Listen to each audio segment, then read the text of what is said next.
결국에는 그 북한 체제의 염증을 느껴서 왔고요. 네. 결론적으로는 북한 체제가 잘못됐다라는 걸 알게 된 이후에 네. 저의 세계관이 완전히 뒤집혔습니다. 어떤 식이었냐면 북한 정권이 이야기하는 것을 반대로 들으면 정답이고 그런 식이거든요. 근데 이게 제가 이렇게 바뀐 그 생각이 바뀌고 나니까 그 뒤로는 북한 주민들의 삶이 너무 비참해 보였고 불쌍했어요. 그렇죠. 하나의 거대한 감옥이라고 느껴졌고요. 그 북한 주민들은 그 감옥에 태어날 때부터 그 감옥에 태어나고 억압받으며 살면서도 내가 감옥에 갇혀서 사는 사람이다 라는 걸 모르고 살아가는 거예요. 너무 불쌍했고요. 그래서 이걸 바꿔야 된다 라는 생각을 가지고 있었는데 저의 이런 어떤 생각과 뜻을 누구와도 공유할 수도 없고 맞아요. 연대하기도 어렵고 그러다 보니까 혼자서는 할 수 있는 게 아무것도 없더라고요. 네. 그래서 정말 북한 체제에 이제 온 세상을 향해서 제가 혼자 맞서고 있는 느낌이었고요. 희망도 안 보였고.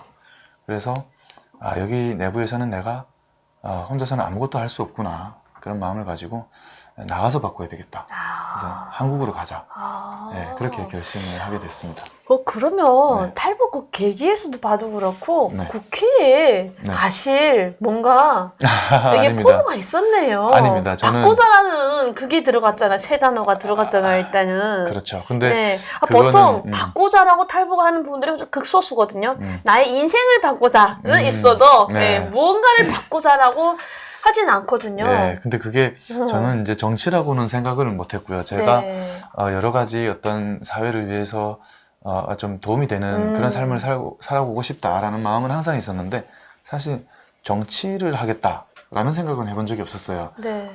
이번 영입 제안을 받으면서 결심하게 된 거고요. 네, 사실은 북한을 바꾸자라고 한 거는 정치라기보다는 제가 북한을 떠날 때 계획을 세웠는데 그 첫 번째가 네. 우리 국정원에 들어가는 거였어요. 그래서 국정원에서 일을 하면서 북한 체제를 뒤집어 엎겠다. 네, 그런 첫 번째 옵션이 있었어요. 두 번째는요? 두 번째는 이제 그 한국이 그렇게 발전했다고 들었는데 그러면 이제 한국이라는 나라에 내가 맨몸으로 갔을 때 적응하려면 뭔가 그러니까 적응하려면 뭔가 배워야 되겠다. 그 적응하기 가장 좋은 것이 학교가 아닐까. 그래서 이제 학교를 갈 생각을 했고요. 네. 그래서 찾아봤더니 한국에서 가장 좋은 대학교가 서울대학교더라. 근데 그걸 북한의 노동신문을 통해서 알게 됐고요. 정말요? 네, 왜냐면 뭐 대남 섹션이 따로 있어요. 거기 보면 뭐 서울대학교 뭐 남한의 남조선의 뭐 최고의 대학교라는 학교에서 무슨 뭐 사건이 있었다 뭐 이런 식으로 이렇게 나오는 걸 보고 이게 여기가 한국에서 제일 좋은 대학교구나. 그래서 목표. 네, 이거 한번 도전해보자. 오, 멋있다. 네, 그런 생각을 해보고 왔고요. 세 번째 옵션은 이제 군에 가는 거였어요. 군에 가서 동포의 나라인 그리고 북한이 저렇게 무기 개발에 열중하고 있는데 네. 모든 에너지를 무기 개발에 쏟고 있는데 이걸 한국에 가면 내가 이런 부분을 알리고 우리 자유민주주의 대한민국을 지키는 일을 위해서 한번 군인으로서 한번 네. 일해보자. 네. 네, 그래서 뭐 기회가 된다면 통일을 이루는 일에도 기여할 수 있지 않을까 뭐 이런 생각이었는데 사실 첫 번째랑 세 번째 옵션은 가능하지 않더라고요. 제일 가능한 게 이제 그나마 학교에 도전할 수 있는. 근데 그 네. 서울대학교 여러분 우리 대한민국 최고의 대학교입니다. 뭐 그렇죠. 도서관 대가 네. 다 되는 게 아니고요. 운이 좋았습니다. 저는 그냥 그 문턱에도 못 가봤, 도서관도 못 가봤습니다. 네. 역시 1%는 다른데요. 아닙니다. 첫 번째랑 세 번째를 아까 할 수 없었다고 했는데 국회에 들어가서 하시면 되죠. 한 번에 할 수 있지 않습니까, 그거는? 열심히 노력해봐야죠. 네, 열심히 노력해서 첫 번째랑 세 번째도 꼭 하셨으면 좋겠다는 생각을 했는데 그러면 또 우리 탈북민이잖아요. 네. 탈북민들은 정책을 하든 아니면 뭐 어떤 사회생활을 하든 앞으로 통일도 대비를 해야 되고 또 탈북민 정말 3만 5천 명 가까이 되는데 그 3만 5천 명의 열악한 부분도 굉장히 많단 말이에요. 어려운 부분도 많고. 그래서 혹시 탈북민 정책 지원에서 나는 이런 좀 바꿨으면 좋겠다라고 생각하시는 게 있으세요? 이제 말씀하셨다시피 작년 23년 12월 말 통일부 통계 자료를 근거로 보면 우리나라에 지금 34,078명의 네. 탈북민이 와 있지 않습니까? 이들의 가족까지 우리가 계산해 넣게 되면 거의 10만에 가까운 커뮤니티가 이 대한민국에 있다. 그래서 이들은 저는 이제 그렇게 생각합니다. 제가 탈북민이어서라기보다는 이 탈북민이어서가 하는 얘기는 아니지만 우리 탈북민 이렇게 많이 와 있는 탈북민들이 아까 전에도 말씀드렸다시피 북한 주민들이 이렇게 많은 탈북민이 대한민국에 정착해서 잘 살아가고 있다라는 사실을 알게 되면 큰 동요를 일으키게 될 겁니다. 북한 엘리트층도 마찬가지고요. 그런 의미에 있어서 이 탈북민 34,000명이 넘는 이 탈북민 커뮤니티는 우리나라에 있어서는 중요한 안보 자산이 될 수 있다. 네. 이걸 어떻게 활용하느냐에 따라서. 그리고 또 이들은 각자 자기의 위치에서 우리 사회에 기여하면서 네. 각자의 작은 통일을 이루면서 살아가고 있잖아요. 네. 그럼 이 사람들은 미래에 통일 시대에 가교 역할을 할 수 있는 중요한 통일 자산이 된다. 이런 생각을 해봅니다. 하지만 아직도 이 탈북민 커뮤니티를 봤을 때 앞으로 갈 길이 멀다라는 생각을 하고 있습니다. 여러 가지 어려움들이 많고요. 네. 가장 어려움 꼽는 게 어떤 어려움이 있으시죠? 첫 번째 어려움은 탈북민은 누구나 대한민국에 정착하는 순간부터 엄청난 격차를 마주하게 됩니다. 그렇죠. 네. 이 격차를 극복한 사람들이라야 정착했다라고 말할 수가 있는 거고요. 저도 이 남북한 간의 극단적인 격차를 극복해 본 사람입니다. 네. 그래서 처음 한국에 도착했을 때 기초수급자 탈북민 박충권하고 지금의 대한민국 청년 박충권은 완전히 다른 사람이죠. 그렇죠. 이제 이렇게까지 되기까지 우리 사회의 도움과 어떤 여러 가지 정책적 지원들 그리고 많은 은사님들의 도움이 없었더라면 가능하지 않았다. 하지만 이런 도움들이 우리 사회의 도움들이 우리 탈북민 34,000명에게 골고루 다 이렇게 갈 수 있느냐? 그렇게 그런 못하죠. 도움을 받지 못하는 분들이 아직은 많이 있다. 그래서 적응도 어려워하시는 분들도 있고요. 그 중에서 첫 번째로 꼽는 게 뭐냐면 탈북민 커뮤니티 중에 여성의 숫자가 75%가 됩니다. 네. 네, 탈북민 중에. 근데 이분들이 중국 또는 제3국에서 이제 좀 지내시다가 오신 분들이 많은데 제3국 출생 자녀들을 많이 데리고 오셨어요. 근데 이 친구들의 정체성이 문제입니다. 이 친구들이 뭐 어떤 친구들은 중국 국적도 가지고 있고 대한민국에 와서 엄마의 나라를 따라와서 대한민국 국적도 가지고 살아가는데 이게 알게 모르게 우리 사회에서 여러 가지 어떤 편견과 차별 이런 것들도 받으며 자라가는데 이 어린 친구들이 이런 환경 속에서 자라게 되면 너무 힘듭니다. 그래서 이 친구들이 정말 중요한 앞으로 미래의 통일 세대가 되는 친구들이고 우리 사회가 이 친구들을 보듬어주고 품어주는 어떤 그런 정책이 있어야 이 친구들이 바르게 성장해서 자기가 도움을 받으면서 자란 이 대한민국을 위해서 보답하겠다와 같은 그런 마음을 품을 수 있다고 생각합니다. 하지만 어떤 차별과 그런 어떤 편견 이런 것들을 겪으며 자라다 보면 마음에 상처가 생기고 대한민국에 대한 좋은 감정이 안 남을 수도 있고요. 그래서 그런 부분들을 우리가 방지하고 미래의 중요한 자산으로 키우기 위해서는 이들을 지원할 수 있는 이 친구들은 탈북민으로 인정받지 못합니다. 맞아요. 그래서 이 지원받을 수 있는 어떤 제도적인 것들이 좀 필요하다. 그리고 또 대한민국 그 탈북민들이 아까도 말씀드렸다시피 엄청난 남북한 간의 격차를 마주하게 되는데 이걸 극복하게 되려면 이분들에 대한 어떤 교육. 재교육. 그래서 완벽한 자유민주주의 국가의 한 시민이 될 수 있는 그래서 또 그들이 잘 정착할 수 있는 그런 어떤 교육 시스템의 도입도 필요하다. 네, 그렇게 생각하고 있습니다. 저는 그 한국에 와서 보니까요, 네. 교육이 굉장히 중요하구나를 엄청 깨닫고 있거든요. 네. 한국에 와서 어릴 때 와서 한국에서 교육받고 자란 친구들은 그나마 좀 괜찮은데 그게 안 되고 바로 왜냐면 생계 때문에 바로 일자리를 찾아가지고 일을 하시는 분들이 많잖아요. 맞아요. 일용직에서 아니면 건설 현장에서 그냥 음. 정말 힘들게 일하는 친구들도 많은데 그런 친구들을 봤을 때 정말 그 친구들은 지금 이 일을 안 하면 내 생계가 급급하니까 그거 뛰어들 수밖에 없는데 그러다 보니까 이 친구들에게는 교육이 반드시 필요하단 말이에요. 왜냐면 우리는 북한이라는 그런 체제 속에 살아서 독재에서 살았는데 이 자본주의 시장 경제는 안 그렇단 말이에요. 그렇죠. 이거를 터득할 새도 없이 그냥 바로 현장에 뛰어들다 보니까 이들의 정착에 큰 어려움이 있고 그리고 또 우리가 통일됐을 때 하루 아침에 그냥 솔직히 통일이 뭐 언제 된다라는 이거는 없잖아요. 언제 쑥 됐을 때 그 우리가 막 질서라던가 굉장한 이런 갈등이 많을 거잖아요. 그 네. 갈등을 일단 하나하나 해결하는 해결사가 탈북민이라고 생각을 하거든요. 그렇죠. 가교 역할을 할 수 있는 그렇죠. 거죠. 그래서 네. 그 탈북민들을 미리미리 키우는 게 우리 대한민국의 통일을 위한 정책의 하나가 아닐까라는 맞아요. 생각을 아주 하는데 중요한 생각이라고 생각되고요.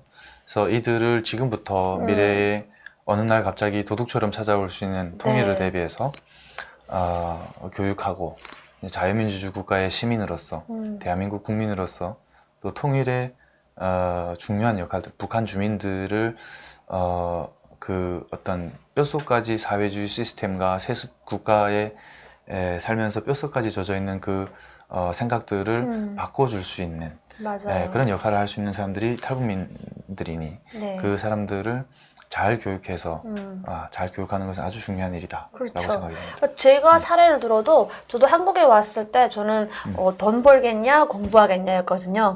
저는 23살에 왔는데 그때 저는 나는 돈 벌겠다고 생각했어요. 통장에 40만 원밖에 없는 맞아요, 거예요. 맞아요. 네, 그래서 나는 네. 돈 벌겠다고 생각 공부를 멀리 했는데 계속 돈을 벌면서도 이게 굉장히 막 찝찝하고 공부하고 싶은 욕망이 가라앉지 않는 거예요. 왜? 나는 이 사회에 대해서 너무 모르고 너무 아는 역사도 없고 역사라면 북한 역사밖에 모르는 거예요.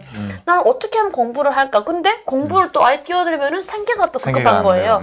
그러다 보니까 지금 그 10년이 되어갔고 그래서 중간에 포기를 못하고 뭐 이렇게 온라인 교육이라든가 사이버 교육을 받았는데 그걸로는 한계가 있더라고요. 그래서 저 같은 경우에도 정말 지자체라든가 아니 우리 통일부라든가 이런 데서 정말 정해진 교육 같은 걸 딱 정책으로 하나 이렇게 나와가지고 탈북민 교육 뭐 통일의 선구자 뭐 이렇게 해가지고 이런 교육이 있다고 하면은 저는 충분히 좋을 것 뛰어들고 같습니다. 싶고 저의 마음을 공감하는 탈북민들도 많고 함께 동참하고 싶어하는 젊은 친구들도 많다는 거예요. 그래서 국회에 들어가시면 하실 수 있죠?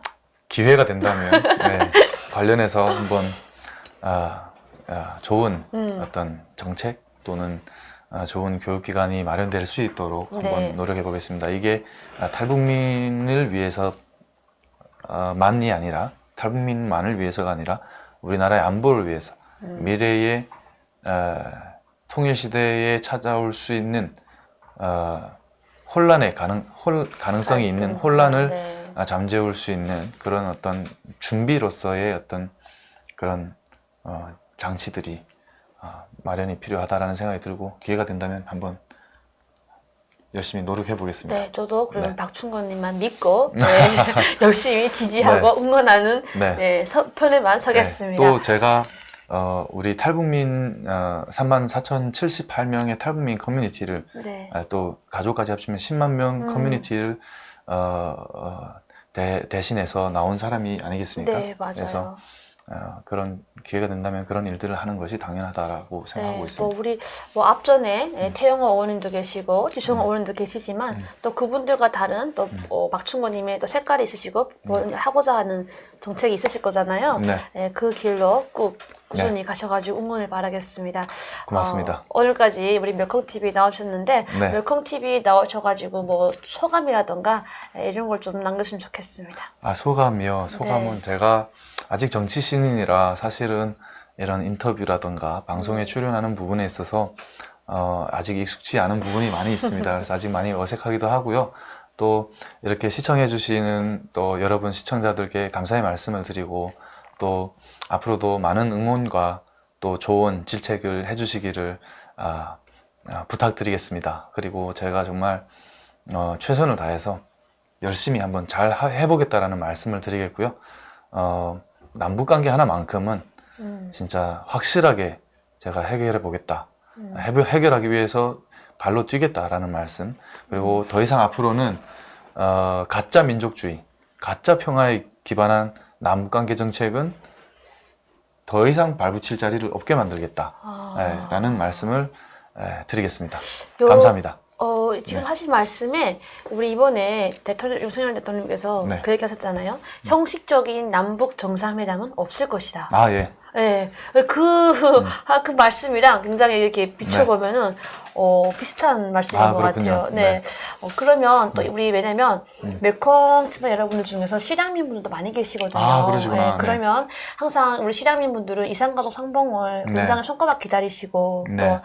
또 언제면 내 고향에 있는 가족 만나보나라는 생각하시잖아요. 네. 형식장에 뭐 이런 거 없다고 하면은, 이산가족 상봉 이런 게 뭐 멀리 가지 않겠냐라는 생각을 잠깐 하실 것 같다는 생각이 들어요. 그렇죠. 네. 한 번이라도 보는 것은 너무 중요하다고 생각하고요. 몇십 년 떨어져 계신 분들 너무 마음이 아프실 것이라고 생각들고 그렇죠. 우리가 공감하잖아요. 저도 2세대 실향민으로서 깊이 공감하고요. 진짜 죽기 전에 하루라도 우리 가족들 볼 수 있다면 여한이 없을 만큼 그런 마음이 있는데요. 그럼에도 불구하고 우리가 그분들을 잠시 만나서 마음을 달랠 수는 있지만 그들의 고통이 영원한 고통이 끝나지 않는다. 그래서 그 고통을 끝내주는 것이 아주 중요한 일이라 생각이 되고요. 형식적인 어떤 대화, 그런 어떤 평화 교섭 이런 건 없다고 할지라도 우리가 또 다른 방법을 찾아서 북한 체제의 변화를 이끌어낸다면 충분히 우리가 또 다른 방식의 이산가족 상봉도 자리를 만들어 갈 수 있지 않을까 이런 생각을 해봅니다. 어찌 보면 우리가 주도하는 이산가족 상봉을 만드는 게 전 중요하다고 생각하거든요. 항상 북한이 북한 쪽으로 끌려가는 이산가족 상봉이 아니라 북한이 우리한테 끌려오는 그렇게 좀 했으면 정말 좋겠습니다. 그 이산가족 상봉을 할 때도 우리 북한에서 오신 가족들은 감시를 받느라 그러니까요. 정말 하고 싶은 얘기 다 못하고 김씨 일가 찬양하고 체제 찬양을 하고 돌아가게 되는데 앞으로 이런 일들이 없이 정말 진짜 가족으로서 만날 수 있는 그런 이 기회를 만들어 가봤으면 하는 바람입니다. 네. 한번 노력해 보겠습니다. 일단은 일단 그 어려운 정치 길에 발을 쳤으니까 정말 힘든 일도 많으실 것 같고 또 좋은 일도 반드시 있을 거예요. 그 길에 함께 하고 싶고요. 또 우리 멜콩 여러분들도 항상 지지와 응원을 보여주시면 감사하겠습니다. 고맙습니다. 충고님 정말 전문 분야인 핵과 또 북한의 전쟁과 또 탈북 이야기, 또 북한 이탈 주민들의 이야기 했는데요. 마지막으로 우리 북한 이탈 주민의 날 개성한다고 하셨는데 아직 안 나온 거 맞죠? 제가 아직 팔로우를 못했는데요. 아직 제정이 안 된 걸로 알고 있습니다. 북한 이탈 주민의 날 나오면 그때 다시 한번 우리가 인사를 드렸으면 좋겠습니다. 박준권님 얼마 남지 않은 지금 얼마 남았죠? 지금 총선 이제 대선까지? 60일 남았습니다. 60일까지 건강하시고 일단은 화이팅 고맙습니다. 바라겠습니다. 여러분 우리 박충건님 응원해주시고 또 멜콩TV 응원과 함께 가영이의 자유수호대도 응원 부탁드리겠습니다. 여러분 건강하시고 안녕히 계십시오. 감사합니다. 고맙습니다.